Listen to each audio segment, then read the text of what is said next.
Leitura do livro Uma Questão de Honra, de Luciano Subirá. Capítulo 3. Título: O Saco Furado.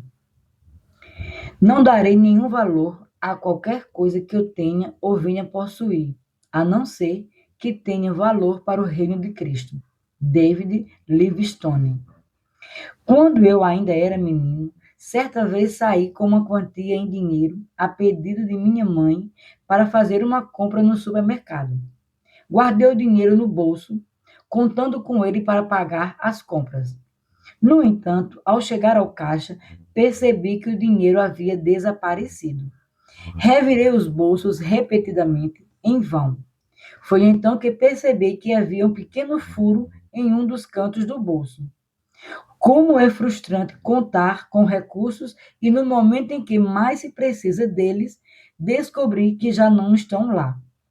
Essa ilustração simples representa bem o que ocorre com aqueles que não colocam Deus em primeiro lugar em suas vidas, em especial na área financeira.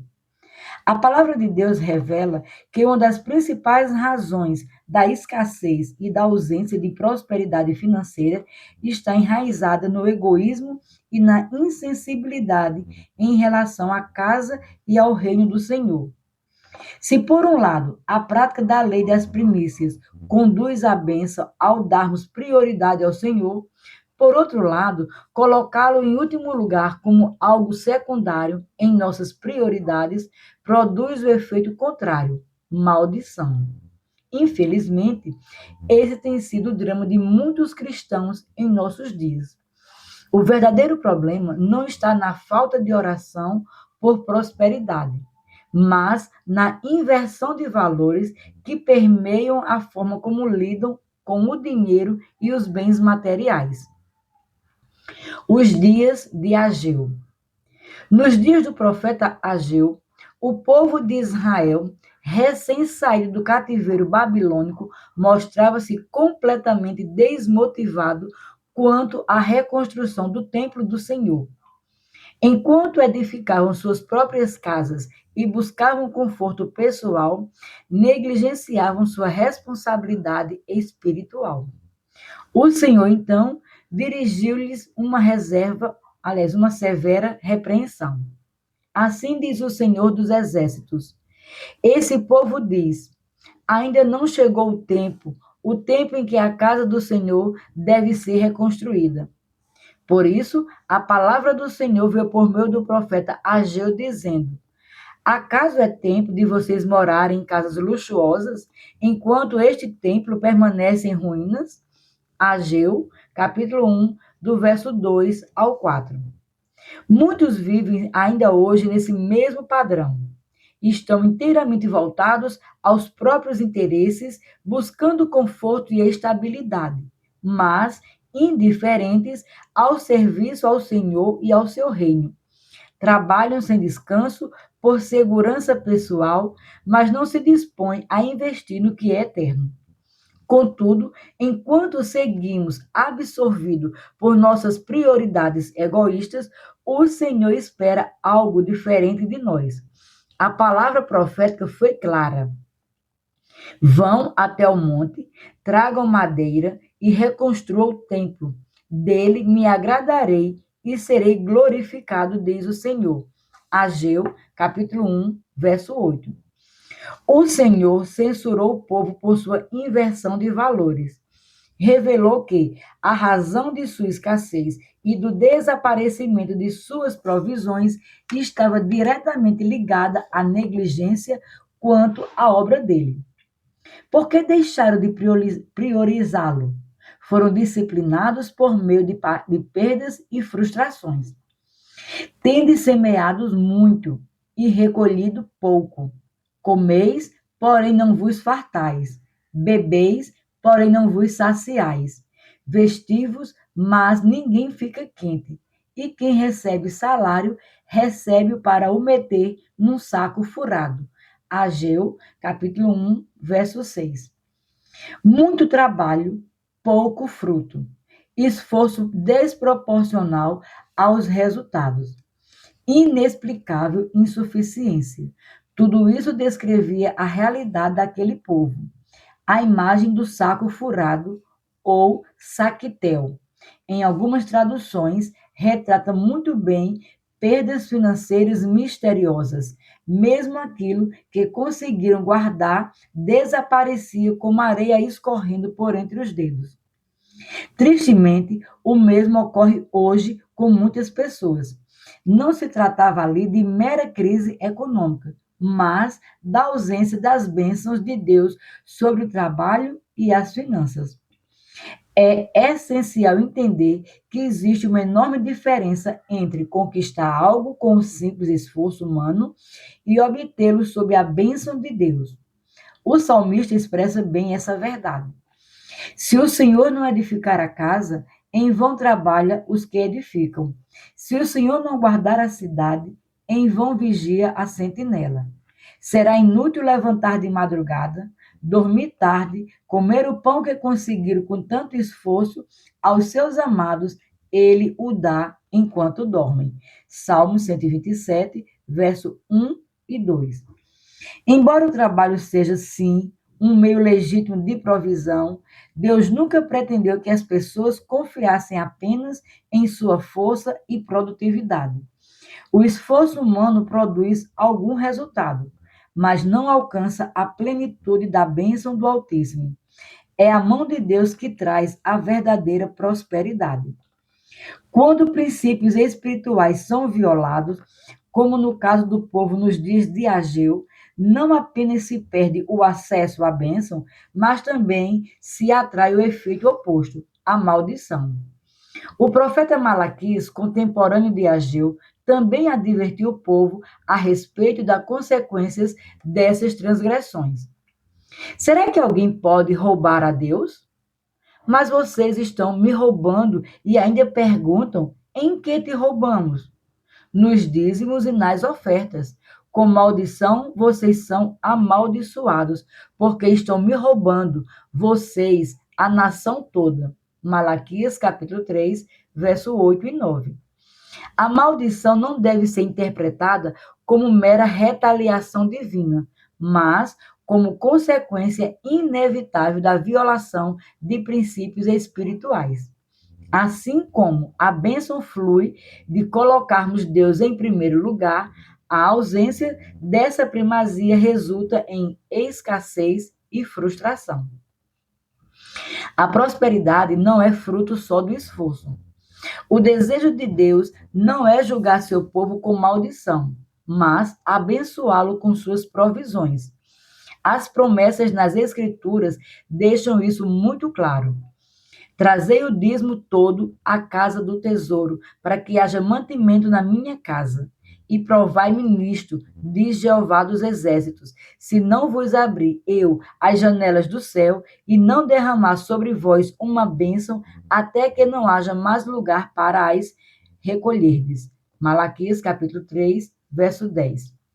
Mais uma vez, é fundamental compreendermos que a verdadeira prosperidade não é simplesmente o produto do esforço humano, mas sim o resultado da bênção de Deus. Já na lei mosaica, o Senhor advertiu seu povo a não confiar na própria força como se a prosperidade fosse conquista exclusiva de seu trabalho. Guarda-te para que não te esqueças do Senhor teu Deus, não guardando os seus mandamentos e os seus juízos e os seus estatutos que hoje te ordeno, para que, porventura, havendo tu comido e estando farto, e havendo edificado boas casas e habitando-as, e se tiverem aumentado as tuas vacas e as tuas ovelhas, e se acrescentar a prata e o ouro, e se multiplicar tudo quanto tens, se não eleve o teu coração e te esqueças do Senhor teu Deus, que te tirou da terra do Egito, da casa da servidão. Deuteronômio, capítulo 8, do verso 11 ao 14. Portanto, não pensem, a minha força e o poder do meu braço me conseguiram estas riquezas. Pelo contrário, lembre-se do Senhor seu Deus, porque é Ele quem lhes dá força para conseguir riquezas, para confirmar a sua aliança, que sob juramento prometeu aos pais de vocês, como hoje se vê. Deuteronômio, capítulo 8, do verso 17 ao 18. O povo de Deus jamais deveria supor que prosperou por mérito próprio a ponto de esquecer-se do Senhor. Pelo contrário, cada um deveria reconhecer a mão de Deus em sua prosperidade e ser grato por isso. No caso, se afastarem dele, o próprio Deus usaria a perda dessa bênção como forma de chamar seu povo de volta. O Senhor sempre disciplina aqueles a quem ama, não com o objetivo de prejudicá-los, mas justamente para conduzi-lo ao caminho certo e ao melhor que ele tem. Foi exatamente o que aconteceu nos dias de Ageu, como podemos perceber nas palavras do próprio Deus. Então, Ageu continuou: assim é este povo, e assim é esta nação diante de mim, diz o Senhor. Assim é toda a obra das suas mãos e os que ali oferecem. Tudo é impuro. Agora, considerem tudo o que aconteceu desde aquele dia. Antes de vocês terem começado a colocar pedra sobre pedra no templo do Senhor, antes daquele tempo, alguém vinha a um monte de trigo esperando encontrar 20 medidas, e havia somente 10. Vinha ao lagar para tirar 50 medidas, e havia somente 20. Eu os feri com queimaduras, com ferrugem, com granizo, em tudo que vocês fizeram, mas não houve entre vocês quem voltasse para mim, diz o Senhor. Por isso, desde o dia de hoje, desde o 24º dia do 9º mês, desde o dia em que foram lançados os alicerces do templo do Senhor, considerem o seguinte: ainda há sementes no celeiro? Além disso, a videira, a figueira, a romanceira e a oliveira não têm dado os seus frutos, mas de hoje em diante eu abençoarei vocês. Ageu, capítulo 2, do verso 14 ao 19. A escassez que assolava o povo não era fruto de meras circunstâncias econômicas, mas consequências diretas de terem negligenciado os princípios espirituais. O trigo não rendia o esperado. As colheitas fracassavam. As perdas eram contínuas e os recursos se esvaíam. Porém, quando decidiram retomar a obra do Senhor, a bênção voltou a se manifestar. O próprio Deus prometeu abençoá-los a partir daquele exato dia em que priorizaram seu reino. A insuficiência estabeleceu-se como uma maldição na vida dos israelitas. O estoque de grãos se dissipava antes de ser consumido. Toda sorte de empecilhos à prosperidade instalou-se, impedindo assim a bênção financeira. O problema de Israel resumia-se a uma única raiz: o egoísmo, fruto da indiferença para com Deus. E essa não é uma dificuldade exclusiva de tempos antigos. Ainda hoje, muitos cristãos estão aprisionados em um ciclo de autossuficiência e vivem apenas em função de seus próprios interesses. Recusam-se a investir no reino de Deus, buscando reter para si mesmos os recursos que poderiam ser consagrados à obra do Senhor. Foi exatamente essa postura egoísta que motivou o erro fatal de Ananias e Safira, conforme relatado em Atos 5, do verso 1 ao 11. Mesmo contribuindo, seu coração estava preso a interesses pessoais. E Deus não pode abençoar tal atitude. O reino de Deus em primeiro lugar. O princípio da bênção associado à nossa atitude em relação às coisas de Deus não é uma imposição injusta sobre nós. Alguns acreditam que Deus e seus ministros tentam nos coagir com ameaças de dificuldades financeiras a fim de nos forçar a contribuir. No entanto, ao instituir esse princípio, o Senhor fez visando o nosso próprio bem.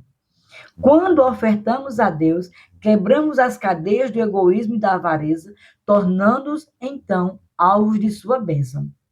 Jesus ensinou a não andarmos ansiosos quanto ao comer, beber ou vestir. Mateus 6, 25. Não porque essas coisas não sejam importantes, mas porque o caminho para recebê-las não é através da ansiedade ou do esforço isolado, e sim da aplicação dos princípios espirituais corretos. Isso requer uma mudança em nossas prioridades e valores. Mas busque em primeiro lugar o reino de Deus e a sua justiça, e todas estas coisas lhe serão acrescentadas. Mateus 6:33. Quando colocamos o reino de Deus em primeiro lugar e nos interessamos por suas coisas, vemos o próprio Deus interessar-se por tudo o que nos diz respeito. Os abalos de Deus. Você já ouviu falar dos abalos de Deus? São momentos em que Deus permite que nossa vida seja sacudida, a fim de remover o que é passageiro e frágil, para que permaneça somente aquilo que é eterno e firme. O autor de Hebreus foi inspirado a escrever sobre este princípio. Tenham cuidado e não se recusem a ouvir aquele que fala, pois se o que se recusaram a ouvir quem divinamente os advertia na terra não escaparam, muito menos escaparemos nós se nos desviarmos daquele que dos céus nos adverte. Naquele tempo, a voz dele abalou a terra, mas agora ele promete, dizendo: mais uma vez eu farei tremer não só a terra, mas também o céu. Ora, as palavras, mais uma vez, significam a remoção dessas coisas abaladas, ou seja, das coisas criadas, para que permaneçam as coisas que não podem ser abaladas. Por isso, recebendo nós um reino inabalável, retenhamos a graça pela qual sirvamos a Deus de modo agradável, com reverência e temor, porque o nosso Deus é fogo consumidor. Hebreus capítulo 12, do verso 25 ao 29. Perceba que não se trata de Deus recompensar os fiéis com esses abalos, mas sim de uma disciplina para aqueles que rejeitam sua palavra. O salmista também descreve esse agir corretivo. Deus liberta os cativos e lhe dá prosperidade. Só os rebeldes habitam em terra estéril. Salmo 68, verso 6, parte B. O tratamento de Deus recai sobre as áreas de nossa vida em que ainda não estamos alinhados à sua vontade. A Bíblia é clara ao apresentar Deus trazendo abalos, tanto físico quanto simbólicos. O texto não apenas se refere a terremotos literais, mas também representa perdas e instabilidades que são meras consequências naturais e sim correções divinas. Ageu foi o primeiro profeta a levantar a voz em Israel após o retorno do exílio babilônico. A reconstrução do templo havia sido interrompida e permaneceu estagnada por cerca de 15 anos. Enquanto o povo edificava suas próprias casas com esmero, negligenciava a casa do Senhor. Foi então que Deus enviou sua palavra de repreensão, alertando que, enquanto eles não se importassem com o estado de sua casa, ele prosseguiria abalando a vida financeira deles. Vocês esperavam que fosse muito, mas o que veio foi pouco. E esse pouco, quando levaram para casa, eu o dissipei com um sopro. E por quê? Pergunta o Senhor dos Exércitos. Porque o meu templo permanece em ruínas, enquanto cada um de vocês corre por causa de sua própria casa. Por isso, os céus retêm o seu orvalho e a terra não produz os seus frutos. Fiz vir a seca sobre a terra e sobre os montes, sobre o cereal, sobre o vinho, sobre o azeite, sobre o que o solo produz, sobre as pessoas, sobre os animais e sobre todo o trabalho das mãos. Ageu, capítulo 1, do verso 9 ao 11. É desconcertante vermos o próprio Deus afirmar que dissipou o fruto do trabalho de seu povo, enviando seca e impedindo a produção agrícola. Isso contrasta com a imagem parcial e limitada de Deus apresentada em algumas pregações de prosperidade. Entretanto, o motivo do agir divino era claro: tratar o egoísmo do povo que havia abandonado a edificação de sua casa. O escritor de Hebreus enfatiza que os abalos servem para remover o que é passageiro e fazer permanecer o que é eterno. Ou seja, Deus permite que o natural seja abalado a fim de restaurar as prioridades corretas em nosso interior e reconstruir nossas vidas com fundamentos espirituais sólidos. O que construímos apenas para nós mesmos desmoronará. Somente o que edificamos para Deus permanecerá. Essa dinâmica espiritual não mudou. Assim como nos dias de Ageu, quando negligenciamos o reino de Deus em favor de nossos próprios interesses, atraímos para nós mesmos não apenas a ausência da bênção, mas também a disciplina divina. Contudo, quando colocamos o Senhor em primeiro lugar, sua bênção flui com abundância. Ou seja, há momentos em que é somente quando Deus abala as coisas naturais na vida do seu povo que as coisas espirituais podem assumir o devido lugar. Enquanto o povo permanecia centrado em si mesmo, negligenciando a restauração da casa do Senhor, o Altíssimo, por meio de seus abalos, recuperou a atenção e o serviço de Israel de forma muito especial. O autor de Hebreus, ao declarar que as coisas abaláveis seriam removidas, também enfatizou que permaneceriam as inabaláveis e acrescentou: recebemos um reino inabalável. Hebreus capítulo 12, verso 28. Assim, quando sufocamos as prioridades espirituais por estarmos demasiadamente ocupados com as naturais, Deus pode abalar aquilo que é passageiro, a fim de que, com a queda dessas estruturas temporais, permaneça apenas o que é eterno e espiritual. É a partir desse ponto que nossa reconstrução pode então se iniciar. Não há sentido em edificarmos unicamente para nós mesmos. Devemos edificar para o Senhor em nossa vida. Pois quando os abalos de Deus vierem, e eles virão, permanecerá apenas aquilo que foi construído sobre o fundamento eterno. Tudo que for apenas humano desmoronará. Jesus, em Lucas 14, do verso 28 ao 30, comparou a vida cristã à edificação de uma torre, revelando que também edificamos no plano espiritual. Ou seja, quando estamos sufocando as coisas espirituais por uma dedicação voltada somente ao que é natural, Deus pode fazer tremer o que é abalável, o natural, para que, com a queda dessas coisas, permaneça em nossa vida apenas aquilo que é espiritual. E então, a nossa reconstrução poderá começar a partir desse ponto. Tenho visto não apenas em minha própria vida e ministério, mas também ao acompanhar diversas igrejas e pastores, tal como ocorreu nos dias de Ageu, quando negligenciamos as coisas de Deus para buscar apenas nossos próprios interesses, o Senhor não apenas deixa de se comprometer em nos abençoar, como também pode nos julgar e disciplinar. Afinal, a responsabilidade de edificar o reino de Deus é nossa. Contudo, quando corrigimos nossa postura e colocamos o Senhor em primeiro lugar, tudo muda.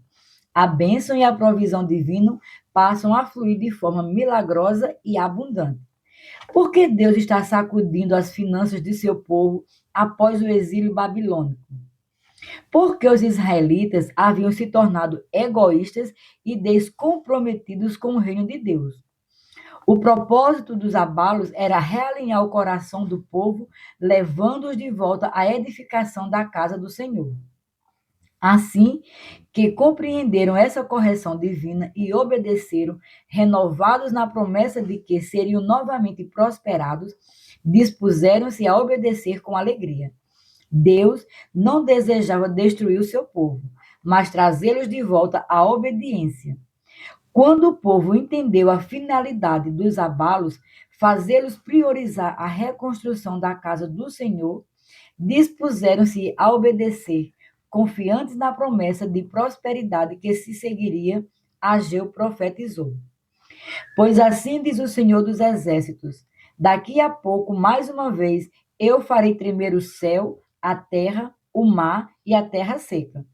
Farei tremer todas as nações, e serão trazidas as coisas preciosas de todas as nações, e encherei este templo de glória, diz o Senhor dos Exércitos. Minha é a prata, meu é o ouro, diz o Senhor dos Exércitos. A glória deste novo templo será maior do que a do primeiro, diz o Senhor dos Exércitos. E neste lugar darei a paz, diz o Senhor dos Exércitos. Ageu, capítulo 2, do verso 6 ao 9. O Senhor jamais está contra seu povo. Seus abalos são corretivos, não destrutivos. A partir do momento em que o povo voltou a obedecer-lhe, a bênção foi restaurada. Hebreus nos exorta a retermos a graça. Hebreus 12, 28. Em vez de desperdiçá-la em meio aos abalos divinos, quando somos corrigidos, devemos responder com obediência, mudança de atitude e ajuste de valores. Essa disposição de arrependimento e realinhamento resultará em restauração e na bênção do Senhor. Embora os abalos sejam dolorosos, são expressões do amor de Deus por nós. Sem eles, muitos jamais se voltariam à sua vontade. Quando endurecemos o coração e resistimos à sua correção, os abalos se intensificam na proporção de nossa resistência. O saco furado em nossa vida financeira e em tantas outras áreas é resultado direto de não darmos a Deus a primazia. Quando somos abalados pelo tratamento divino, nossa resposta deve ser de obediência e mudança de mente e atitude. Ao obedecermos à disciplina, cede lugar à bênção do Senhor. Ainda que Deus tenha abalado a vida financeira de Israel, ele o fez apenas até que o povo voltasse a priorizar o reino de Deus. O Altíssimo abalou o que era abalável, a fim de que permanecesse aquilo que é inabalável. Talvez sua vida esteja passando por esses abalos divinos e você não saiba o que fazer. Na verdade, não há muito o que ser feito quando os abalos de Deus chegam, exceto permanecer firme e então reconstruir a partir do que restou. É justamente nesse lugar de realinhamento que Deus deseja trabalhar nossos valores, conduzindo-nos a colocar seu reino em primeiro lugar. Quando isso acontece, o processo se inverte. Ele passa a nos abençoar e nos conduzir à reconstrução daquilo que ruiu, mas agora com alicerces renovados.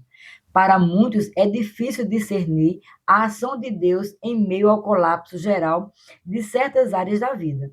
Naturalmente, não estamos falando aqui do ideal de Deus para nós, e sim de correção. A disciplina, porém, visa nos conduzir ao arrependimento e aos ajustes necessários que, por sua vez, nos desenvolverão ao melhor de Deus. O plano divino sempre foi e sempre será nos abençoar e fazer o melhor por nós, mas jamais à custa do lugar de primazia que pertence a Ele.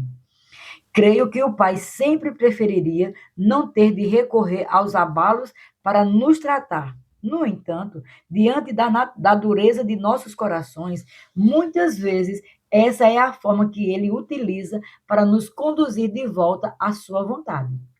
E essa intervenção só evidencia ainda mais seu amor por nós. Não haveria abalos corretivos se não houvesse desvio de nossa parte. Os abalos sempre surgem quando há desajustes em nossa forma de agir, e a intensidade deles será proporcional à gravidade da nossa distorção de valores ou da nossa resistência ao Senhor e ao seu plano. Nunca será mais nem menos do que necessário. O saco furado em nossa vida financeira é, na verdade, o reflexo da quebra da lei das primícias. É o resultado de nos colocarmos acima de Deus em vez de darmos a Ele a primazia. Se o Senhor ocupar o primeiro lugar, seremos abençoados, mas se o desonrarmos, seremos corrigidos. Portanto, já é tempo de ajustar nossa postura, não apenas no que diz respeito a investir na obra de Deus, mas na maneira como, por meio disso, expressarmos honra a Ele. Lembre-se, Deus honra os que o honram, porém aqueles que o desprezam, ele também desprezará. 1 Samuel, capítulo 2, verso 30. Capítulo 4. Título: A questão do dinheiro. O uso dos bens materiais é um teste de caráter. Aqueles que não podem usá-los com sabedoria não merecem ter responsabilidades espirituais. D.L. Moody. O que a Bíblia nos ensina acerca do dinheiro? Muitos crentes não percebem a importância desse assunto, nem reconhecem a necessidade de um ensino bíblico sólido nessa área. De fato, em muitas igrejas, falar sobre dinheiro ainda provoca desconforto e certa resistência. Mas como ignorar um tema tão recorrente nas Escrituras? Quase metade das parábolas de Cristo fazem menção ao dinheiro. Além do próprio Senhor Jesus, vemos os apóstolos ensinando, corrigindo e exortando os crentes quanto à maneira de lidar com bens materiais. Esse, sem dúvida, não é um assunto sem importância. Pelo contrário, as Escrituras falam sobre dinheiro, posses e riquezas com mais frequência do que sobre muitos temas considerados essenciais à vida cristã. Dayton, no livro O Seu Dinheiro, observa que há na Bíblia 2.350 versículos tratando de dinheiro, bens e posses. É preciso compreender que o problema não está no dinheiro em si, mas na nossa relação com ele. Tudo depende da disposição e das inclinações do coração. O apóstolo Paulo, ao tratar do tema, utiliza expressões como tentação e laço, deixando claro o perigo envolvido nessa área. Ele ainda acrescenta que há concupiscências loucas e nocivas associadas ao desejo desenfreado pelas riquezas. 1 Timóteo, capítulo 6, verso 9 e 10. Ou seja, não se pode ignorar os riscos de uma relação distorcida com os bens materiais. Contudo, não devemos fazer do dinheiro ou das posses os vilões da história. O verdadeiro problema não está do lado de fora. Ele habita o interior do coração humano. Uma maneira segura de entender o propósito divino para qualquer área da vida é voltar à sua origem. O próprio Cristo usou esse método. Quando interrogado pelos fariseus sobre o casamento, Jesus respondeu levando-os de volta ao princípio, à criação de Adão e Eva. Vocês não leram que o Criador desde o princípio os fez homem e mulher e que disse: por isso o homem deixará o seu pai e a sua mãe e se unirá à sua mulher, tornando-se os dois uma só carne? De modo que já não são mais dois, porém uma só carne. Portanto, que ninguém separe o que Deus ajuntou. Mateus capítulo 19, do verso 4 ao 6. Cristo não fundamentou sua resposta no caos instaurado pela queda, mas no plano original de Deus.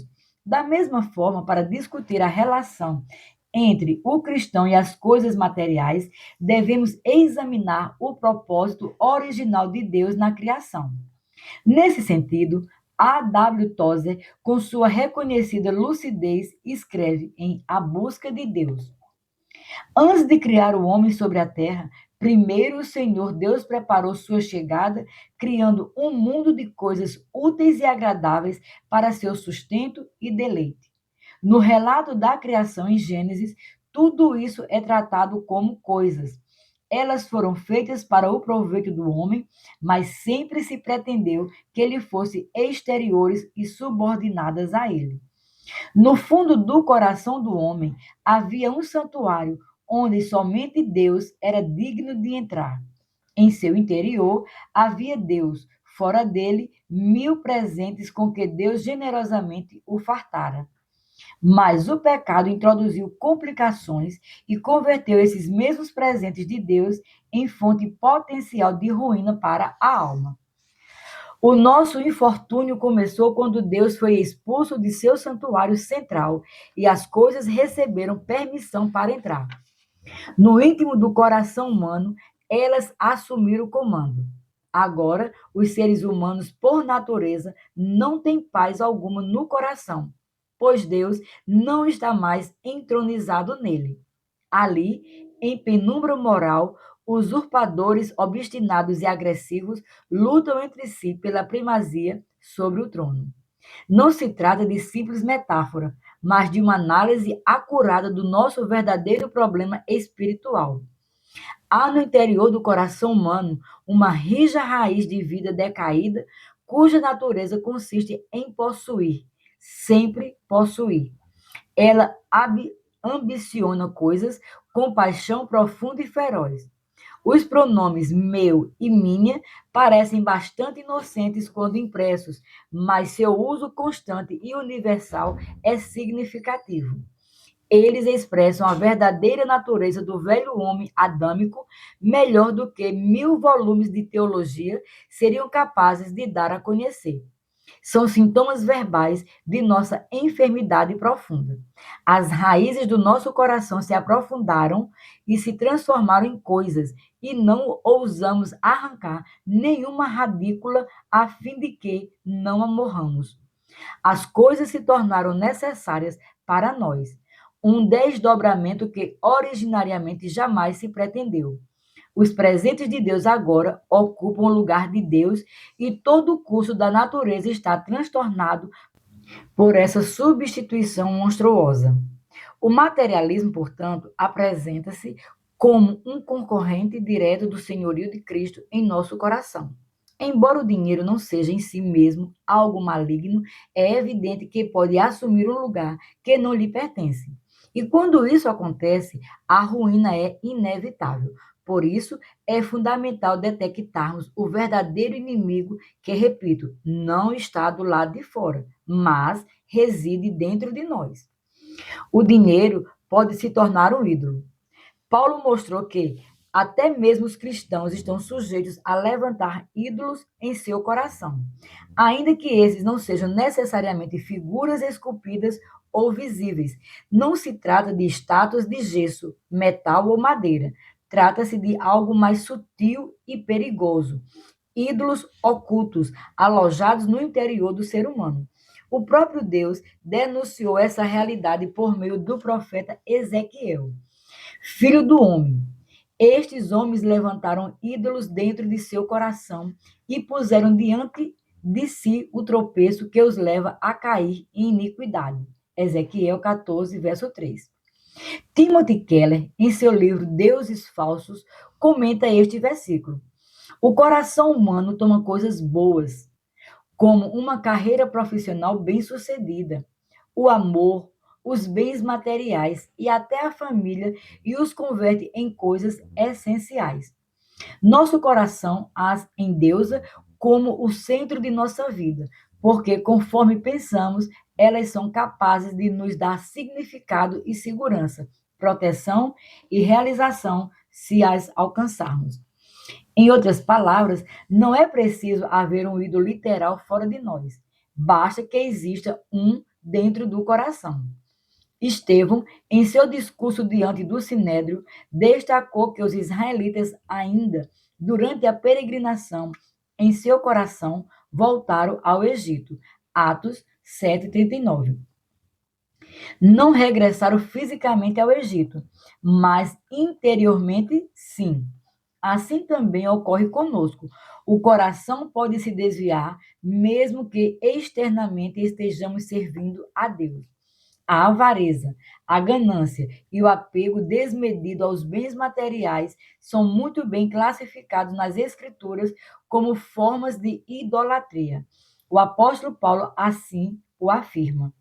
Portanto, façam morrer tudo que pertence à natureza terrena: imoralidade sexual, impureza, paixões, maus desejos e a avareza, que é idolatria. Por causa destas coisas é que vem a ira de Deus sobre os filhos da desobediência. Colossenses 3, versos 5 e 6. O Senhor Jesus também advertiu que aquilo que é elevado entre os homens torna-se abominação diante de Deus. Lucas 16, verso 13 ao 15. Ele fez tal declaração justamente ao denunciar a ganância dos fariseus. Muitos atribuem tanto valor ao dinheiro e às coisas materiais que, aos olhos do Senhor, tais bens se tornam verdadeiros deuses aos quais se prostram em adoração. Timothy Keller descreve essa realidade com profundidade. Para pessoas contemporâneas, a palavra idolatria remete à imagem de povos primitivos curvados diante de estátuas. O livro bíblico de Atos, no Novo Testamento, contém descrições vívidas de culturas do antigo mundo grego-romano. Cada cidade adorava suas divindades prediletas e construía santuários em torno das imagens delas para a adoração. Quando foi para Atenas, Paulo viu uma cidade literalmente repleta de imagens de divindades. Atos 17, verso 16. O Partenon ateniense dominava a paisagem, mas outras divindades estavam representadas em espaços públicos. Havia Afrodite, a deusa da beleza, Ares, o deus da guerra, Ártemis, a deusa da fertilidade e da prosperidade, Hefesto, o deus da arte. Nossa sociedade contemporânea não difere muito dessas antigas. Cada cultura é dominada por um conjunto próprio de ídolos. Cada uma tem seu sacerdócio, seus totens e rituais. Cada uma tem seus santuários, sejam torres de escritórios, sejam spas e academias de ginásticas, sejam estúdios, sejam estádios, onde sacrifícios devem ser oferecidos com o intuito de alcançar as bênçãos de uma boa vida e evitar desastres. O que são os deuses da beleza, do poder, do dinheiro e da realização, senão as mesmas coisas que assumiram dimensões míticas em nossa vida individual e em nossa sociedade? Talvez não dobremos os joelhos diante da estátua de Afrodite, mas muitos jovens hoje entram em depressão e enfrentam transtornos alimentares por causa de uma preocupação obsessiva com a imagem corporal. Podemos não queimar incenso a Ártemis, mas quando o dinheiro e a carreira profissional são elevados a proporções cósmicas, realizamos uma espécie de sacrifício de crianças, negligenciando a família e a comunidade para alcançar posição mais elevadas nos negócios e obter mais riqueza e prestígio. O apóstolo Paulo, escrevendo aos Filipenses, chega a dizer que havia alguns cujo Deus era o ventre. Filipenses 3,19. Não seria exagero afirmar que para muitos hoje o Deus é a carteira, o extrato bancário ou investimento acumulado? Keller ainda descreve com precisão as relações humanas com seus ídolos. A Bíblia usa 3 metáforas básicas para descrever como as pessoas se relacionam com os ídolos em seu coração. Elas amam os ídolos, confiam neles e lhes obedecem. Dessa forma, as Escrituras nos exortam a vigiar contra 3 armadilhas comuns na relação com o dinheiro. Número 1, amor. A relação com Deus pressupõe a presença desse elemento, e ele é tão importante que foi classificado por Jesus como o maior mandamento. Marcos 12, verso 30. Entender e praticar o amor ao Senhor com total dedicação é parte da essência da relação do homem com seu Criador. Porém, o mesmo pode acontecer com o dinheiro, dando-lhe, portanto, status de ídolo. 2. Confiança. A tentação de colocar nossa segurança nos bens materiais é real e perigosa. Quando a confiança que deveria ser depositada em Deus recai sobre aquilo que é terreno, criamos um falso fundamento. Dinheiro não é digno de nossa confiança suprema. 3. Obediência. Cristo advertiu que o dinheiro pode se tornar um senhor. Mateus 6, 24. exigindo submissão. Quando ele governa nossas decisões, desejos e prioridades, o senhorio de Cristo fica comprometido. Tendo isso em vista, prossigamos analisando com maior profundidade cada uma dessas áreas e como o coração do homem pode ser reduzido, desviando-se do verdadeiro culto a Deus. Amor ao dinheiro. A Bíblia fala bastante sobre a relação do crente com o dinheiro. Não que o dinheiro em si seja o problema, pois as Escrituras são claras ao afirmar que o amor ao dinheiro é a raiz de todos os males. 1 Timóteo capítulo 6, verso 10. Ainda assim, há quem o demonize, atribuindo a ele por si só o papel de vilão. Particularmente, não compartilho dessa visão. Não nego que exista uma atuação maligna por trás do sistema e da cultura mundanos. Jesus, ao referir-se a Mamon, revelou essa dimensão espiritual. Lucas 16, do verso 10 ao 13. Por outro lado, Tiago nos adverte: cada um é tentado pela sua própria cobiça, quando esta o atrai e seduz. Tiago 1,14. Ou seja, a raiz do problema não reside apenas em uma influência externa espiritual, mas também na inclinação pecaminosa do coração humano, que tende naturalmente à cobiça. Podemos entender essa dinâmica ao observar outras áreas da luta humana, como a sexualidade. Ainda que exista influência maligna sobre essa esfera, não podemos demonizar o sexo. A questão é quem o usa, como o usa e com quais motivações. O sexo foi criado por Deus e, em seu contexto correto, o matrimônio. É bênção e santidade, mas quando distorcido, torna-se imoralidade. Logo, a classificação de santo ou imundo não é uma etiqueta a ser colocada sobre o sexo em si, mas sim sobre como alguém se utiliza dele. No assunto da comida, podemos fazer afirmações semelhantes. Foi o próprio Deus quem criou tanto o sistema digestivo do corpo humano quanto os alimentos. Por essa razão, o apóstolo Paulo escreveu: os alimentos são para o estômago e o estômago existe para os alimentos. 1 Coríntios 6,13. No entanto, a bênção da provisão e do sustento divinos pode ser distorcida pelo pecado da gula e da falta de domínio próprio. Seria, portanto, absurdo culpar os alimentos pelos excessos e desordens praticados nessa área, pois o problema não está na comida, e sim na forma como um homem decide comer. Assim como ocorre com o sexo e a comida, que, embora sejam áreas nas quais o ser humano pode tropeçar, não são pecaminosas em si mesmas. Também o dinheiro por si só não é o problema. A questão central, claramente diagnosticada nas Escrituras, não está no dinheiro, mas na relação do coração com ele. Trata-se do amor ao dinheiro, como bem pontuou o apóstolo Paulo. Mas os que querem ficar ricos caem em tentação, em armadilhas e em muitos desejos insensatos e nocivos, que levam as pessoas a se afundar na ruína e na perdição. Porque o amor ao dinheiro é a raiz de todos os males, e alguns nessa cobiça se desviaram da fé e atormentaram a si mesmos com muitas dores. 1 Timóteo capítulo 6, do verso 9 ao 10. Uma pessoa pode ser milionária e não ter amor algum ao dinheiro, enquanto outra pode ser pobre e ainda assim é escrava da avareza e da ganância. A condição financeira não define a pureza do coração.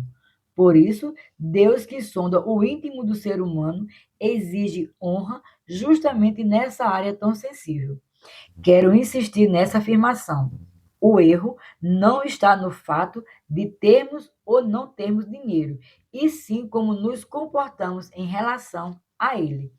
A advertência bíblica é de não colocarmos o coração nas riquezas. Se as vossas riquezas aumentam, não ponhais nelas o coração. Salmo 62, verso 10. O que as Escrituras nos ensinam é que não devemos ter o coração no dinheiro, que não devemos ter amor a ele. Não há nada errado no fato de uma pessoa ter dinheiro, errado é quando o dinheiro tem essa pessoa. Se o problema fosse o dinheiro, assume-se então que muitas pessoas não teriam esse problema, justamente pela escassez de recursos financeiros. Vivemos em uma era de consumismo desenfreado, na qual o desejo de se ter, de ser e ter rege a conduta da sociedade. Como crentes, não estamos imunes a essa influência e, por isso, a palavra de Deus nos adverte repetidas vezes sobre o perigo de sucumbirmos ao materialismo. Permita-me apresentar mais uma vez a mesma advertência de Paulo em sua epístola a Timóteo. Dessa vez, o foco é outro. Destaquei em itálico as palavras que indicam os prejuízos do materialismo na vida das pessoas. Mas os que querem ficar ricos caem em tentação, em armadilhas e em muitos desejos insensatos e nocivos, que levam as pessoas a se afundar na ruína e na perdição. Porque o amor ao dinheiro é a raiz de todos os males, e alguns nessa cobiça se desviaram da fé e atormentaram a si mesmo com muitas dores. 1 Timóteo capítulo 6, do verso 9 ao 10. Observe o perigo supremo destacado por Paulo. Se desviaram da fé. Perder bens materiais é trágico, mas perder a fé é a maior das tragédias.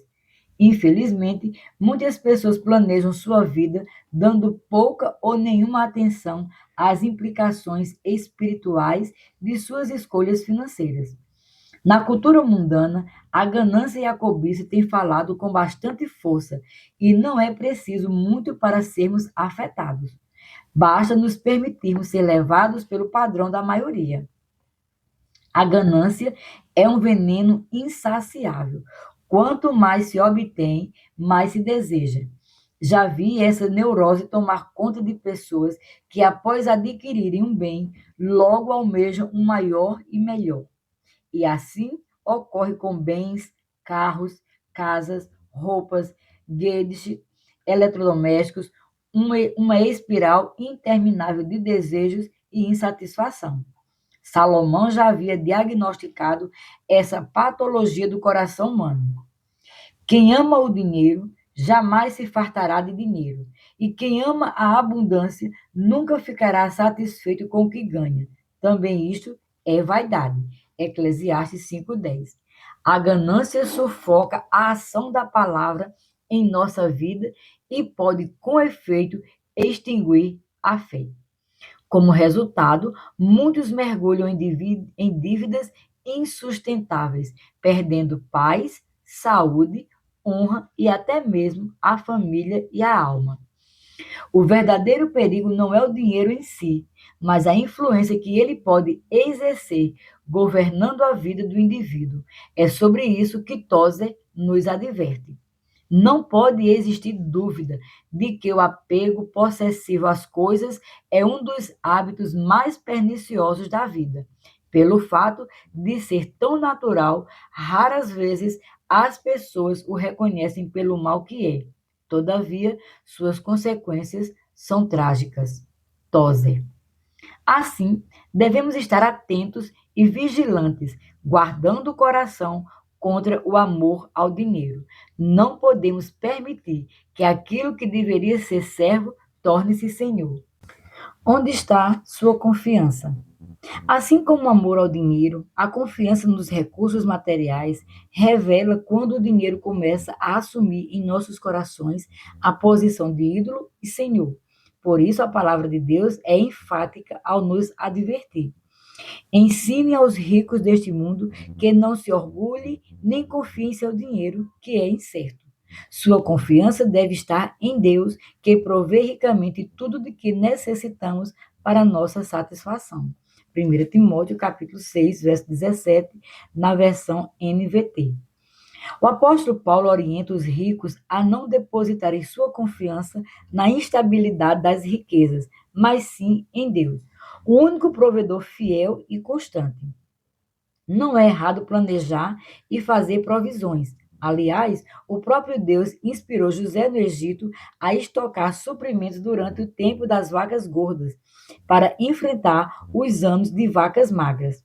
O erro, contudo, acontece quando o planejamento substitui a dependência de Deus, quando a segurança é depositada nos recursos armazenados e não no Deus provedor. Essa atitude, por exemplo, teve clara reprovação de Cristo quando ele falou acerca de não deixar dominar por qualquer tipo de avareza e citou o exemplo de um homem rico, o qual adjetivou como louco. Lucas 12, do verso 15 ao 21. O exemplo do rei Asa também ilustra essa armadilha. Em sua enfermidade, Asa confiou nos médicos, mas não recorreu ao Senhor. 2 Crônicas, capítulo 16, verso 12. Não há pecado em recorrer à medicina. Afinal, Lucas é chamado de o médico amado. Colossenses 4,14. Paulo orienta Timóteo quanto ao uso medicinal de alimentos. 1 Timóteo, capítulo 5, verso 23. E até mesmo o profeta Ezequiel aponta para folhas como propriedades terapêuticas. Ezequiel 47, verso 12. O problema não é usar os recursos naturais, mas substituir a confiança que deve estar exclusivamente em Deus por uma confiança neles. Deus advertiu por meio de Jeremias.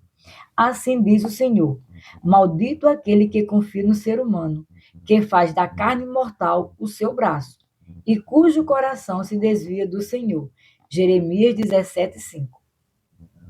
O erro não está na existência de confiança natural, como o marido que confia na esposa, vê Provérbios 31, 11, mas sim em quando essa confiança desloca nosso coração do Senhor. O profeta Jeremias resumiu assim a atitude de alguém que troca a confiança no que é espiritual pelo natural. Seu coração se desvia do Senhor. A confiança, em especial daquele que serve a Deus, não pode estar nas coisas materiais. Caso contrário, haverá ruína.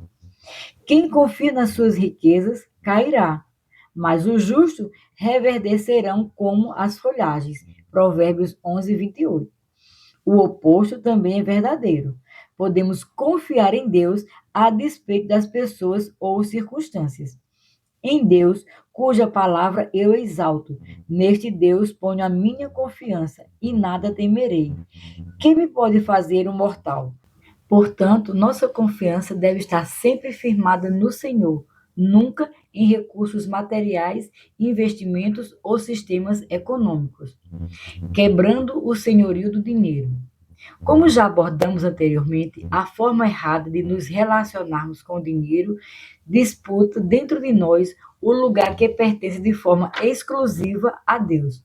Jesus advertiu: ninguém pode servir a dois senhores, porque ou irá odiar um e amar o outro, ou irá se dedicar a um e desprezar o outro. Vocês não podem servir a Deus e às riquezas. Mateus 6, verso 24. O dinheiro se torna senhor quando governa nossas decisões, paixões e prioridades. Por isso, as Escrituras nos ensinam a honrar a Deus justamente nessa área tão sensível. Não porque Deus precise do dinheiro, mas para quebrarmos seu domínio sobre o coração. Ofertar é mais do que contribuir para uma necessidade. É declarar que o dinheiro está debaixo de nossos pés, que ele não tem governo sobre nossa vida e que Deus continua no trono. Já vimos que Deus não está interessado em nosso dinheiro, mas na honra que lhe conferimos. Mas por que Deus pediria para ser honrado justamente com nossos bens? Qual a importância desse tipo específico de honra? A honra distingue o Pai Celestial e reconhece o devido lugar de senhorio. Além disso, honrar a Deus com nossos bens subjuga o controle que a fascinação pelas riquezas tenta exercer sobre nós, colocando o dinheiro em seu devido lugar de servidão. O dinheiro jamais pode ser senhor em nossa vida, precisa ser servo. Quando conseguimos honrar o Senhor nessa área em específico, uma das que mais domina e prende nosso coração, estamos cumprindo o verdadeiro sentido da palavra honrar, que é fazer distinção e colocá-lo acima de nossos maiores valores. Precisamos aprender a dar porque amamos mais a Deus do que nossos bens e não em razão da utilidade da oferta em si. Da mesma forma, devemos aprender a administrar a parte não doada de nossos recursos com essa mesma atitude, mantendo o Senhor numa posição exaltada e distinta em relação a tudo o que é material e financeiro. Fico pensando qual seria minha reação se eu visse algum irmão na igreja queimando alguns maços de notas de R$ 100 durante um culto de adoração. Por favor, não faça isso. Contudo, o que Maria de Betânia fez foi algo semelhante. Ela não permitiu que se aproveitasse nem mesmo o vaso de alabastro.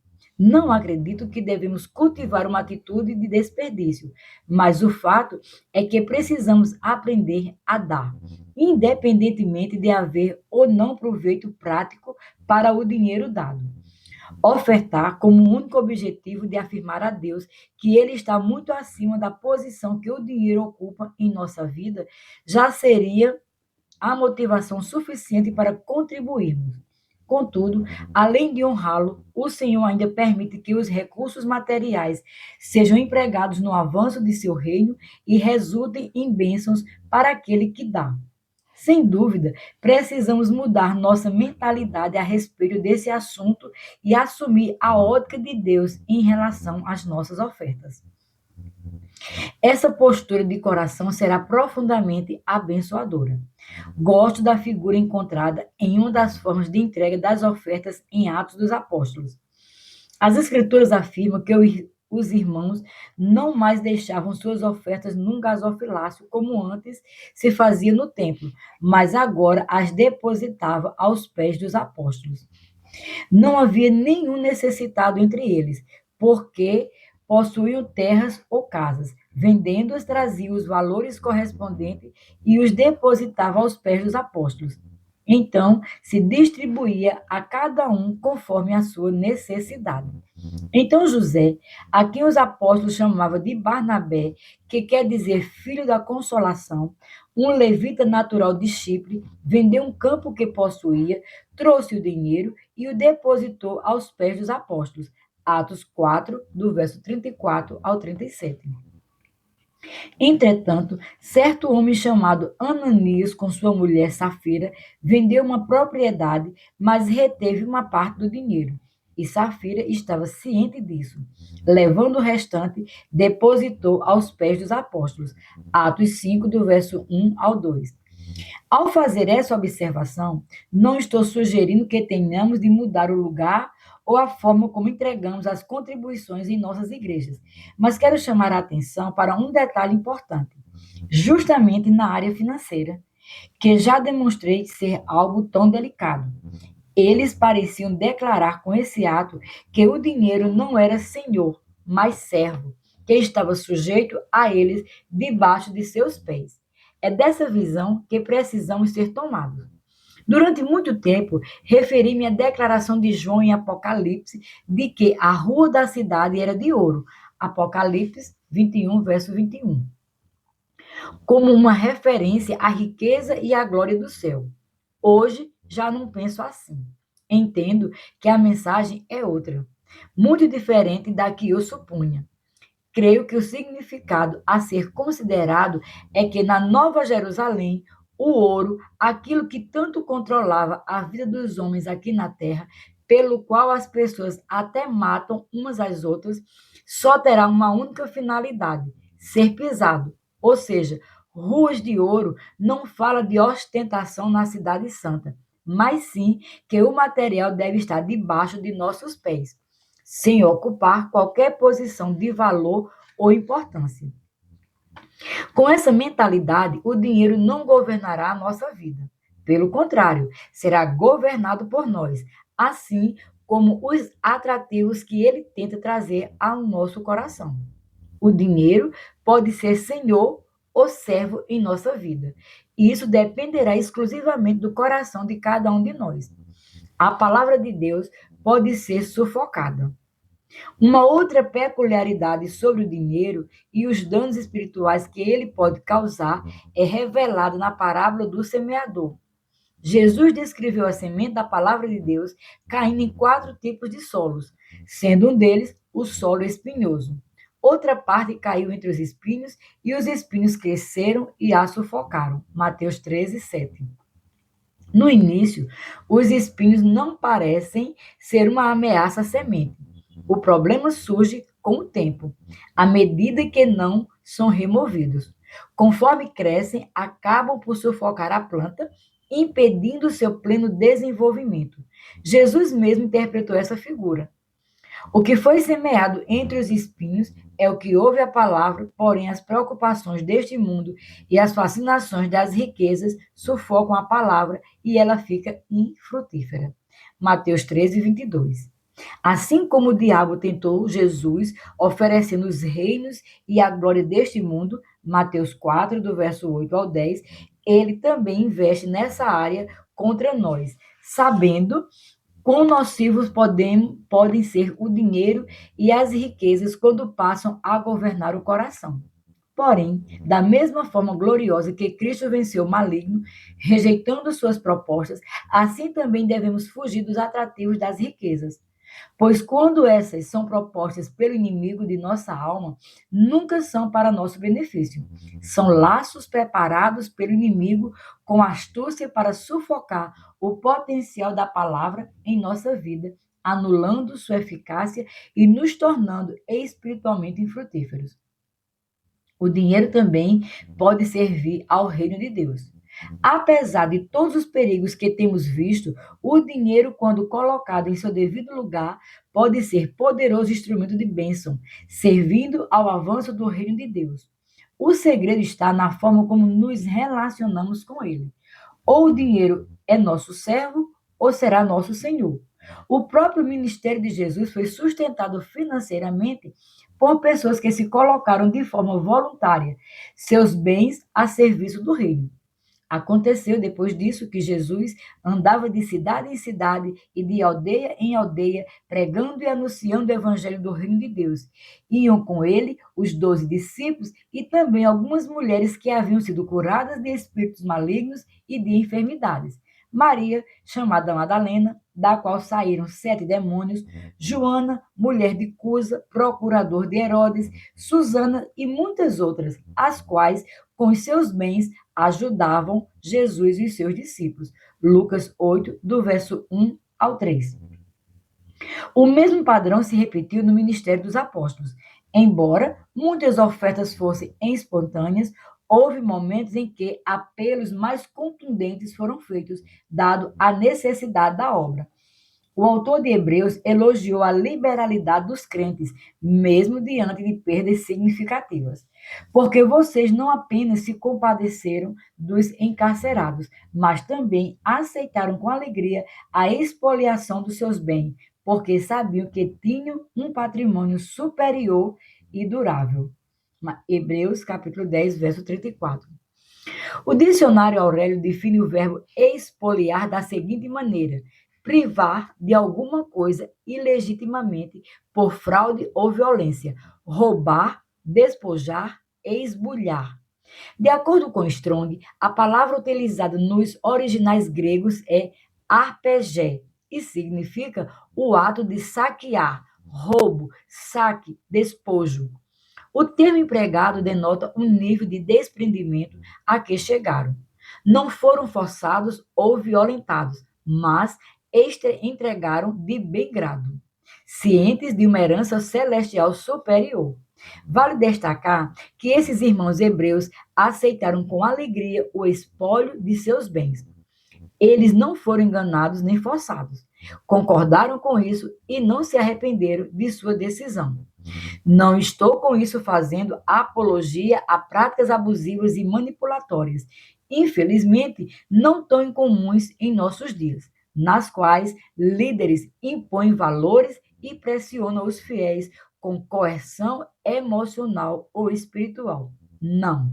A verdadeira contribuição é fruto de revelação, generosidade e amor voluntário. Infelizmente, a igreja de nossos dias sofre de dois males nessa área: covardia e avareza. Covardia por parte de muitos líderes que deixam de ensinar verdades bíblicas sobre finanças por medo de críticas, preferindo agradar aos homens a agradar a Deus. Ele se esquece da firme palavra de Paulo: se eu ainda estivesse procurando agradar pessoas, não seria servo de Cristo. Gálatas 1:10. E a avareza por parte de muitos membros que não desenvolvem um coração liberal e sacrificial. Em não poucos casos, até mesmo os líderes dão um mau exemplo ao não praticarem eles mesmos a liberalidade que deveriam ensinar. Podemos dizer que esses dois males, covardia e avareza, muitas vezes se entrelaçam. Alguns líderes acabam nem mesmo ensinando muito sobre o assunto para não se exporem. Sua falta de autoridade para tratar do tema é consequência direta da forma negligente com que vivem nessa área. E aí se encontra a covardia, na omissão da instrução bíblica, assim como muitos desses líderes não praticam com desprendimento, acabam estabelecendo um modelo de avareza para o rebanho, o qual, por sua vez, segue o mesmo padrão de falta de liberdade. Entretanto, creio que dias de despertamento virão. O Senhor há de restaurar em sua igreja uma compreensão bíblica saudável e equilibrada acerca do dinheiro, da honra e da generosidade. A igreja de Cristo voltará a ser um povo liberal e generoso, que entende que os recursos materiais são instrumentos temporais a serviço de um reino eterno. Aguardo com expectativa a chegada de uma grande mudança gerada por uma nova visão e compreensão das antigas verdades bíblicas. Capítulo 5. Título: Aprendendo o contentamento. Não há melhor antídoto contra cobiçar aquilo que é dos outros do que se satisfazer com o que é seu. Thomas Watson. No início do meu ministério pastoral, no começo da década de 1990, Rosemary, uma irmã da igreja que auxiliei no pastoreamento em Guarapuava, Paraná, contou-me que logo após sua conversão, começou a orar fervorosamente para que o Senhor a ajudasse a ganhar na loteria. Mesmo sem obter sucesso a princípio, ela foi insistindo não apenas nos jogos, mas também nas orações, buscando alcançar um grande prêmio. Em certa ocasião, já desanimada e cansada de tanto orar sem ver resultado, ela desabafou com Deus, dizendo que ele não ouvia suas orações. Foi então que teve uma visão que marcou profundamente. Ela se viu diante de uma grande cachoeira majestosa e bela.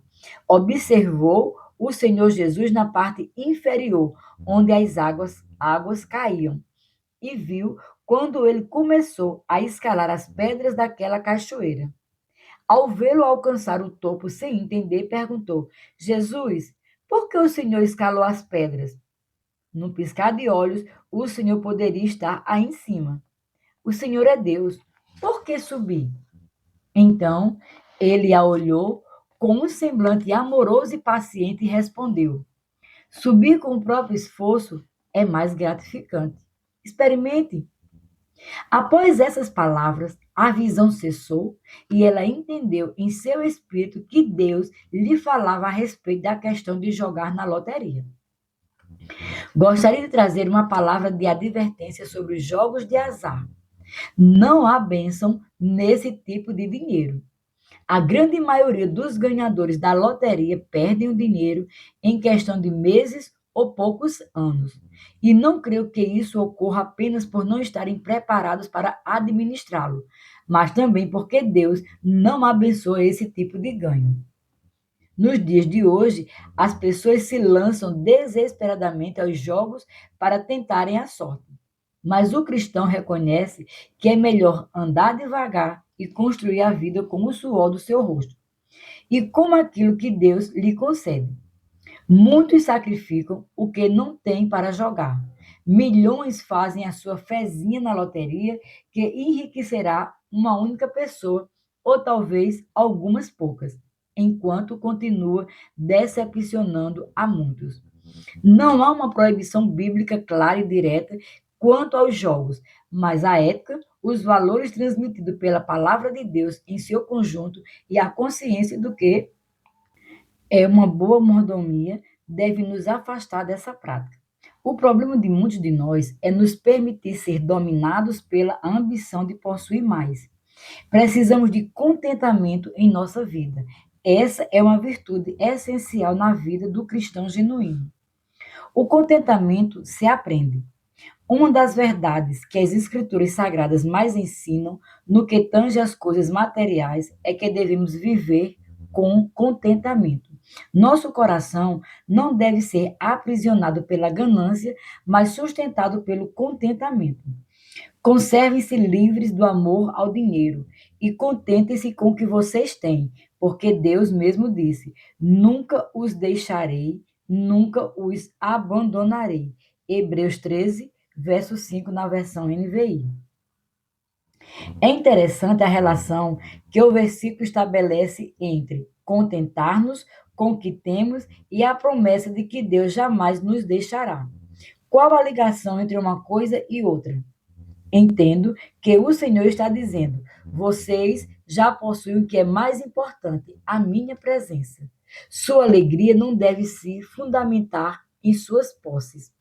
Eu sou a fonte de toda satisfação. O contentamento é o oposto do amor ao dinheiro, o qual, por sua vez, é insaciável. O contentamento não é apenas um conselho, é o padrão que Deus ordena a seus filhos. Não ambicioneis coisas altas, mas acomodai-vos às humildes. Romanos 12, verso 16. Entre os poucos registros que temos nos evangelhos sobre o conteúdo da pregação de arrependimento de João Batista, vemos que ele também abordou o tema do contentamento. E os soldados o interrogaram também, dizendo: e nós, que faremos? E ele lhes disse: a ninguém tratais mal, nem defraudeis, e contentai-vos com o vosso soldo. Lucas 3, verso 14. Contentar-se com o salário era a base do caráter que aqueles soldados romanos precisavam ter para não errar em outras áreas. Muitos de nossos desvios de conduta originaram-se justamente na falta de contentamento. Precisamos permitir que Deus reformule nossos valores. Devemos estabelecer limites aos nossos anseios. Quando desejamos demais aquilo que não podemos alcançar, já estamos pisando no terreno da ganância. O contentamento não se estabelece apenas com uma oração preventiva. Ela se aprende. Desenvolve-se por meio de um processo de mudança de valores, iniciado quando damos ouvidos ao que as Escrituras dizem sobre o assunto. A ganância só é tratada mediante a renovação da mente pela palavra de Deus. É necessário meditar, memorizar e confessar esses princípios, orando sobre eles, pois o contentamento é um aprendizado. Não se trata de algo instantâneo, nem tampouco de um resultado automático do novo nascimento.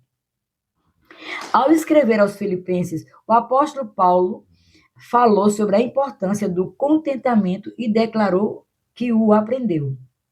Fiquei muito alegre no Senhor, porque agora, uma vez mais, renasceu o cuidado que vocês têm por mim. Na verdade, vocês já tinham esse cuidado antes, só que lhes faltavam oportunidade. Digo isso não porque esteja necessitado, porque aprendi a viver contente em toda e qualquer situação. Sei o que é passar necessidade e sei também o que é ter em abundância. Aprendi o segredo de toda e qualquer circunstância, tanto de estar alimentado, como de ter fome, tanto de ter em abundância, como de passar necessidade. Tudo posso naquele que me fortalece. Filipenses 4, do verso 10 ao 13. Paulo escreveu essas palavras enquanto enfrentava necessidades materiais. Os irmãos intervieram com uma ajuda amorosa, suprindo suas necessidades do momento, ou, como ele próprio disse, de sua pobreza. Contudo, o apóstolo não reclama da privação, mas afirma que aprendeu a viver contente em toda e qualquer situação. Observe, ele aprendeu o contentamento, o que significa que no início de sua caminhada cristã, ele ainda não possuía na plenitude. E onde foi que o aprendeu? Claramente foi durante as dificuldades, pois é em tempos de escassez que Deus trabalha nosso coração. Paulo aprendeu que sua alegria não dependia das circunstâncias externas, mas da confiança no Deus de sua vitória. Ele foi tratado pelo Senhor até desapegar completamente das coisas materiais e viver contente, sabendo que Deus intervém e é maior do que qualquer problema. Paulo ainda afirma que sabia como viver tanto na abundância quanto na escassez. Em qualquer situação, permanecia contente. Na fartura, não se tornava esbanjador. Na falta, não se tornava murmurador. Ele havia aprendido a governar suas emoções com base na palavra de Deus e não nas circunstâncias. O tudo posso naquele que me fortalece não significa ausência de lutas, mas a capacidade de suportar todas as situações, sabendo que a vitória do Senhor virá a tempo. Quando a provisão enviada pelos filipenses chegou, Paulo venceu a privação. Mas a verdadeira vitória foi o contentamento aprendido durante o processo. Não há base bíblica para afirmar que o crente jamais enfrentará privações. Graças a Deus, há promessas de provisão, mas também há propósitos pedagógicos nas privações que, por vezes, Deus permite. Nossa geração construiu uma teologia sem perdas ou privações, que colide com o ensino de Jesus. Não acumulem tesouros sobre a terra, onde as traças e a ferrugem corroem, onde ladrões escavam e roubam, mas ajuntem tesouros no céu, onde as traças e a ferrugem não corroem, e onde ladrões não escavam nem roubam. Mateus 6:19. O único lugar garantido pelas Escrituras Sagradas onde não haverá perdas é o céu. Aqui na terra, as coisas se estragam pelo efeito da traça, da ferrugem e de outros formatos de desvalorização ou perda. Nem mesmo o dizimista está isento de perdas naturais. Malaquias 3:11 fala de Deus repreender o devorador que já atuava, não de blindar total e permanentemente o patrimônio. Já tratei outrora do conselho dos abalos divinos. Preservar o lugar de Deus acima de tudo aquilo que conferimos às coisas materiais é de extrema importância. No processo de nos ensinar e corrigir, quando invertemos valores, o Senhor pode permitir que enfrentemos perdas. Contudo, não devemos ignorar as bênçãos prometidas àqueles que honram a Deus com seus bens, colocando-os no lugar da primazia. Recordemos mais uma vez Provérbios 3, verso 9 e 10. Honre o Senhor com seus bens e com as primícias de toda a sua renda, e os seus celeiros ficarão completamente cheios e os seus lagares transbordarão de vinho. Voltemos então à pergunta: se a vontade de Deus não é que vivamos em necessidades, por que, por vezes, as enfrentamos? A resposta encontra-se naquilo que o apóstolo Paulo ensinou aos filipenses. A alternância entre provisão e necessidade é um método pedagógico divino, destinado a nos ensinar uma lição essencial: o contentamento. Depois de tratar da possibilidade de perdas e privações ligadas aos bens terrenos, o próprio Cristo concluiu com uma declaração incisiva: porque onde estiver o seu tesouro, aí estará também o seu coração. Mateus 6,19. As perdas e privações, mesmo sendo temporárias, funcionam como espelhos que nos permitem enxergar o real estado de nosso coração. A única forma de não nos deixarmos envolver pela ganância é permitir que a palavra de Deus prevaleça em nosso coração. E a melhor forma de aplicar os princípios bíblicos é quando percebemos nossa condição interior. Contentamento não significa viver sempre em escassez, mas ser capaz de esperar com paciência o agir de Deus sem murmuração. Não é ausência de sonhos, mas domínio próprio para dar um passo de cada vez sem se entregar à ganância e à inveja. O contentamento tampouco está ligado à falta de condições para uma vida digna. Não é uma carência contínua, e sim a capacidade de saber confiar e esperar até que as circunstâncias mudem. Não significa falta de sonhos ou comodismo, e sim paciência para dar um passo de cada vez, sempre do tamanho de nossas pernas. Ele tem a ver com não permitir que nada a não ser o Senhor reine em nossos corações. Paulo nos ensina que tanto na abundância quanto na escassez devemos nos manter firmes e equilibrados. O problema da falta de contentamento não é a impossibilidade de viver com menos, mas a resistência em aceitar ter menos, em especial quando vemos outros com mais. A ganância sempre caminha de mãos dadas com a inveja. Então vi que toda a fadiga e toda a habilidade no trabalho provém da inveja do ser humano contra o seu próximo. Também isso é vaidade e correr atrás do vento. Eclesiastes 4:4. O contentamento nasce de um coração quebrantado que renunciou à ganância e à inveja. Podemos relacionar o contentamento ao domínio próprio, que é fruto do espírito, enquanto a inveja é obra da carne. No que consiste a vida? Certa vez, Jesus foi abordado por um homem que lhe pediu ajuda quanto aos seus bens. Embora a resposta do Senhor possa soar ríspida, ele revela como a ganância humana pode ser ofensiva ao coração de Deus. Nesse ponto, um homem que estava no meio da multidão disse a Jesus: Mestre, diga a meu irmão que reparta comigo a herança. Mas Jesus lhes respondeu: Homem, quem me nomeou juiz ou repartidor entre vocês? Então lhe recomendou: tenham cuidado e não deixem dominar por qualquer tipo de avareza, porque a vida de uma pessoa não consiste na abundância dos bens que ela tem. Lucas 12, verso 13 ao 15. Aquele homem teve a oportunidade de dirigir-se pessoalmente ao Filho de Deus, mas desperdiçou-a com um pedido mesquinho e recebeu por isso uma exortação. Em seguida, Jesus passou a ensinar que a busca pelo acúmulo de bens jamais levará o ser humano à verdadeira realização. Viver para enriquecer é insensatez. A vida verdadeira consiste em ser rico para com Deus. E Jesus lhe contou ainda uma parábola dizendo: o campo de um homem rico produziu com abundância. Então ele começou a pensar: que farei? Pois não tenho de onde armazenar a minha colheita. Até que disse: já sei, destruirei os meus celeiros, construir outros maiores, e aí armazenarei todo o meu produto e todos os meus bens. Então direi à minha alma: você tem em depósito muitos bens para muitos anos. Descanse, coma, beba e aproveite a vida. Mas Deus lhe disse: louco, essa noite lhe pedirão a sua alma, e o que você tem preparado, para quem será? Lucas 12, do verso 16 ao 20.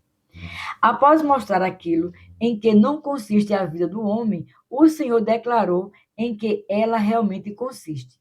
Assim é o que ajunta tesouros para si mesmo, mas não é rico para com Deus. Lucas 12, verso 21.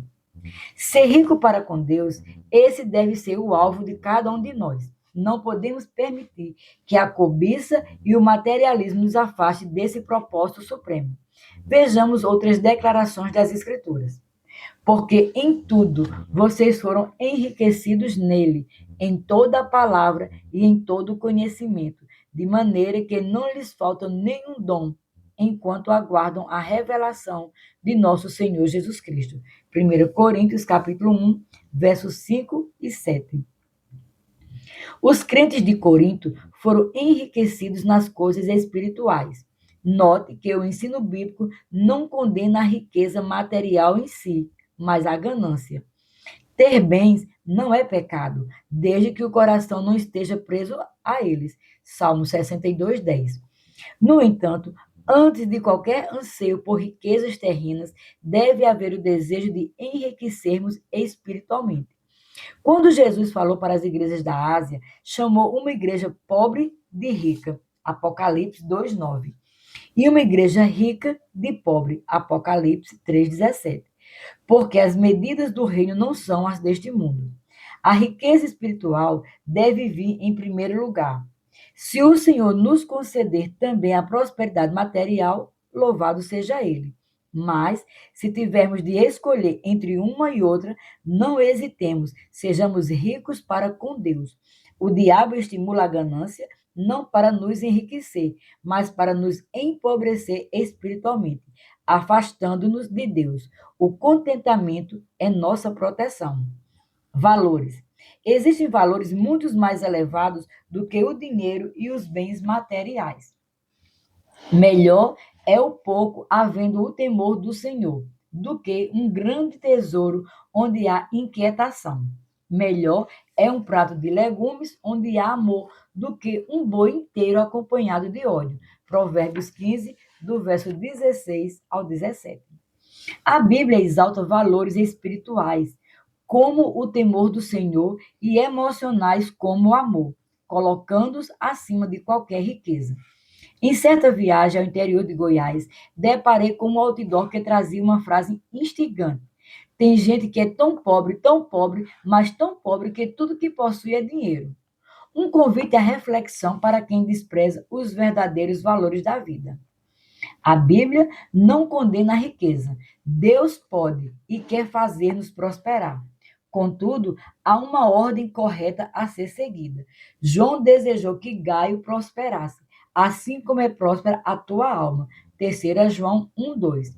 A prosperidade da alma deve anteceder o material. A ganância, ao contrário, busca apressar as coisas e acaba consumindo tempo, energia, alvos e valores que deveriam pertencer ao Senhor. As Escrituras nos mostram que o caminho da paciência e do trabalho é sempre o melhor. Viver com contentamento não é acomodar-se, mas saber esperar com paciência até alcançar os alvos segundo o tempo e os princípios de Deus.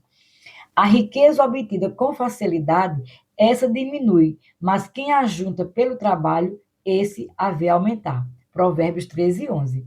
Outras versões ressaltam a paciência no processo. A riqueza que se ganha depressa diminui depressa, mas a que se junta aos poucos torna-se grande. Versão fácil de ler. Já a tradução brasileira focou mais a paciência do que o meio do ganho. Aquele que ajunta pouco, pouco a pouco será próspero. A ganância sempre surgirá atalhos, como evitar a disciplina do dízimo e das ofertas, ao tentar mostrar quanto poderíamos fazer com aquele dinheiro. Mas a palavra ensina o caminho da fé e da confiança em Deus como nossa provisão. Quem confia nas suas riquezas cairá, mas os justos reverdecerão como as folhagens. Provérbios 11:28. Já destacamos que a ganância anda de mãos dadas com a inveja. A decisão de esperar o tempo de Deus ou se entregar à inveja traz consequências. O ânimo sereno é a vida do corpo, mas a inveja é a podridão dos ossos. Provérbios 14:30. Rejeite a ganância e desfrute de paz interior. Como Paulo adverte, muitos desviaram-se da fé por cobiça e atormentaram-se com muitas dores. 1 Timóteo 6:10. Deus não é contra nós termos dinheiro, ele é contra a ganância. Assim, à medida que prosperarmos, devemos manter os valores certos em nosso interior. Além do contentamento, isso inclui a generosidade. Essa foi a instrução que Paulo transmitiu a Timóteo para orientar a igreja. Exorte os ricos deste mundo a que não sejam orgulhosos, nem depositem a sua esperança na instabilidade da riqueza, mas em Deus, que tudo nos proporciona ricamente para o nosso prazer. Que eles façam bem, sejam ricos em boas obras, generosos em dar e prontos a repartir, ajuntando para si mesmo um tesouro que é sólido fundamento para o futuro, a fim de tomarem posse da verdadeira vida. 1 Timóteo 6, verso 17 e 19. Os problemas relacionados ao dinheiro estão claramente apontados, o perigo da altivez e o risco de fazermos das riquezas a nossa esperança. O contentamento, portanto, é o antídoto.